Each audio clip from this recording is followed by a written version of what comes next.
सपना और आप देख रहे हैं सी न्यूज़ भारत। आए रुख करते उत्तर प्रदेश बुलेटिन की और बात होगी अमेठी की, जहां all India organisation of chemist and druggist संगठन ने हड़ताल का आह्वान किया है। साथ ही बात होगी गाजियाबाद की, जहां new auto life Motors workshop में भीषण आग लग गई।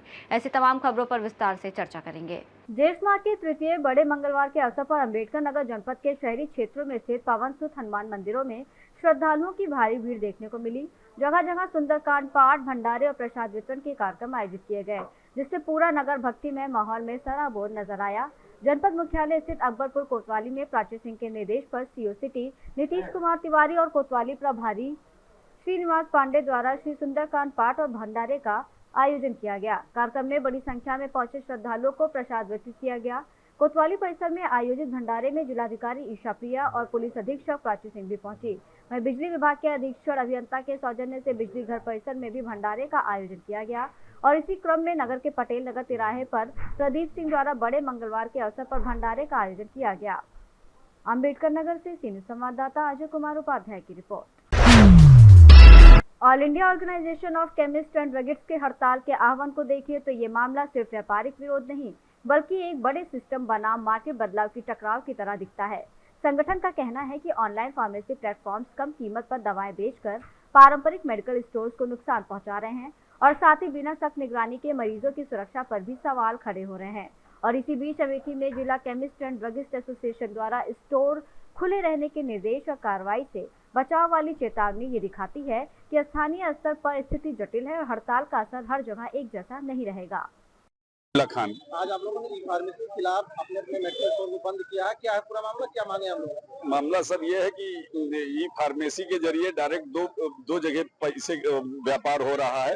डायरेक्ट कंपनियों से लेके रिटेल दे दिया जाता है माल और उसमें retailer, wholesaler, distributor, wholesaler, retailer जो कनेक्टिविटी है वो खत्म हो रही है और प्लस उससे बेरोजगारी बढ़ेगी, क्योंकि हर रिटेल पे 2-4 लड़के हैं, उनका रोजगार खत्म हो रहा है, कम हो रहा है और आगे भी और कम होने की संभावना, क्योंकि इसमें बड़े बड़े कारपोरेट घराने मेडिकल में उतर आए हैं। वो कंपनियों से डायरेक्ट अच्छे रेट पे माल ले लेते हैं और डायरेक्ट बड़े बड़े लोगों को दे देते हैं और वो अपना उसमें खेल कर रहे हैं। 2 बिंदुओं पे पैसा बढ़ रहा है, जबकि इसमें कंपनी से डिस्ट्रीब्यूटर, फिर होलसेलर, फिर रिटेलर, फिर हर जगह बच्चे काम करते थे, उनका रोजगार भी खत्म हो रहा है और परेशानियां पैदा होगी, समाज में अस्थिरता आएगी और बेरोजगारी वैसे बढ़ेगी। नौकरी रणनीति यह है कि हम लोगों ने, हमारे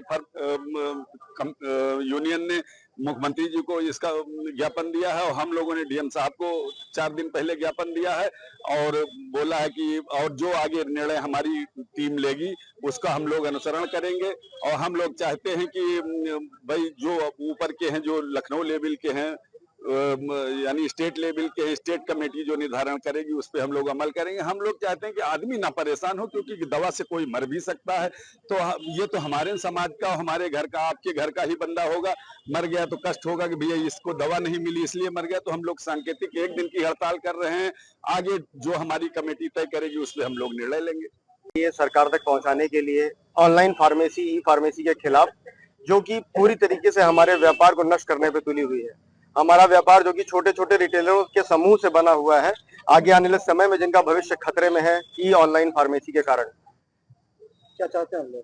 हम लोग चाहते हैं सरकार इसको तत्काल प्रभाव से निरस्त करे, ऑनलाइन फार्मेसी की इस प्रक्रिया को, और हमारे बाजार हाट जो है इनको सुरक्षित करवावे, क्योंकि इस प्रक्रिया के तहत जो है ना, धन जो है एक जगह से दूसरी जगह सिर्फ 2 पॉइंट पे चलायमान है, जबकि बाजार हाट की जो प्रक्रिया थी अभी तक की, जो हमारी जो व्यवस्था थी हमारे हमारे समाज को देखते हुए, उसमें एक आदमी दूसरे आदमी से चलना इस तरीके से जुड़ा हुआ है, जबकि इस प्रक्रिया में, ऑनलाइन की प्रक्रिया में, ये सिर्फ 2 बिंदुओं के बीच में धन का जो है ट्रांजैक्शन चल रहा है। इसकी शिकायत पत्र आप लोगों ने कहाँ तक दी है? और इसकी शिकायत हमारे अग्रणी संगठन AIOCD और OCD यूपी ने माननीय मुख्यमंत्री जी, माननीय प्रधानमंत्री जी तक को दी है। हम लोगों ने अपना ज्ञापन माननीय जिलाधिकारी महोदय को पहले ही प्रेषित कर दिया था, हम इस बंदी की पूर्व सूचना भी दे दी थी। अगर आपकी मांगे नहीं पूरी होती तो आप लोग क्या आगे रणनीति कर रहे हैं? अभी भी हम लोग शांतिपूर्ण ढंग से अपना प्रदर्शन कर रहे हैं। हम लोगों ने सांकेतिक हड़ताल 1 दिन की रखी है। अगर हमारे संगठन जिस प्रकार से आगे का तय करेंगे भविष्य, उस प्रकार से हम भी उनका अनुसरण करेंगे। अमेठी से सी न्यूज़ संवाददाता शैलेंद्र प्रताप सिंह की रिपोर्ट। अमरोहा जनपद के नौगावा सादात थाना क्षेत्र में बुधवार को एक दर्दनाक हादसा सामने आया, जहां नहर में नहाने गए 18 वर्षीय युवक की डूबने से लापता होने की घटना से इलाके में हड़कंप मच गया। घटना के बाद परिजनों में कोहराम मचा हुआ है, जबकि प्रशासन और ग्रामीण युवक की तलाश में जुटे हुए हैं। घटना की सूचना मिलते ही मौके पर बड़ी संख्या में ग्रामीण इकट्ठा हो गए। प्रशासन को सूचना मिलने पर सुनीता सिंह सहित पुलिस और प्रशासनिक अधिकारी मौके पर पहुंचे और राहत बचाव कार्य शुरू कराया गया। ग्रामीण गोताखोर लगातार युवक की तलाश में जुटे हुए हैं, जबकि एसडीआरएफ टीम के भी मौके पर पहुंचने की सूचना है। एसडीएम सुनीता सिंह ने बताया कि पिछले कई दिनों से लगातार अनाउंसमेंट कराकर लोगों को चेतावनी दी जा रही थी कि नहर में पानी का स्तर अधिक है, इसलिए कोई भी व्यक्ति नहर में नहाने ना जाए। इसके बावजूद युवक के नहर में जाने से यह हादसा हो गया। घटना के बाद पूरे क्षेत्र में शोक का माहौल बना हुआ है। जी मैम बताइए, जो युवक डूबा नहर में, क्या था पूरा मामला है?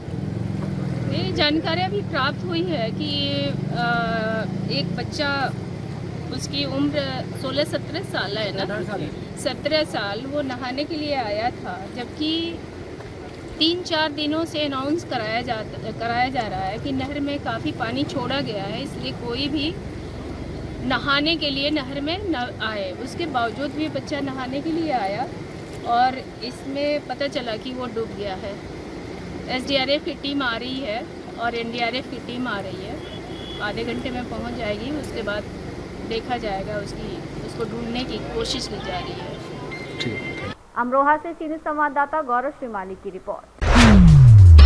मेरठ रोड स्थित हिंडन धर्म कांटा के पास बुधवार सुबह new auto life Motors workshop में भीषण आग लग गई, जिसकी सूचना मिलते ही फायर विभाग की टीम मौके पर पहुंची और 2 फायर टैंकर, एक वाटर ब्राउजर की मदद से कड़ी मशक्कत के बाद आग पर काबू पा लिया। फायर विभाग के अनुसार सुबह करीब 5 बजे लगी इस आग में वर्कशॉप के अंदर मौजूद 6 वाहनों में से 3 को सुरक्षित बाहर निकाल लिया गया, जबकि आग को तेजी से फैलने से रोक दिया गया। राहत की बात यह रही कि इस घटना में कोई जनहानि नहीं हुई और समय रहते कार्रवाई से बड़ा नुकसान टल गया। आज दिनांक 20 मई 2026 को सुबह समय लगभग 5 बजे फायर स्टेशन कोतवाली घंटाघर पर सूचना प्राप्त हुई थी।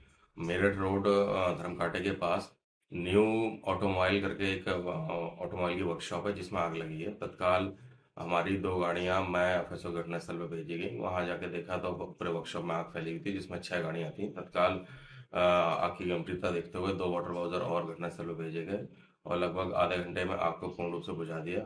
घटना में लगभग 3 गाड़ियों में नुकसान हुआ है। 3 गाड़ियों को सुरक्षित बचा लिया गया और आग को आसपास फैलने से पूर्व ही कंट्रोल कर लिया गया। घटना में किसी प्रकार की कोई जानहानि नहीं। गाजियाबाद से सीनियर संवाददाता राजेंद्र चौधरी की रिपोर्ट। बुलेटिन में फिलहाल इतना ही। देश और दुनिया की तमाम बड़ी खबरों के लिए देखते रहिए सी न्यूज़ भारत।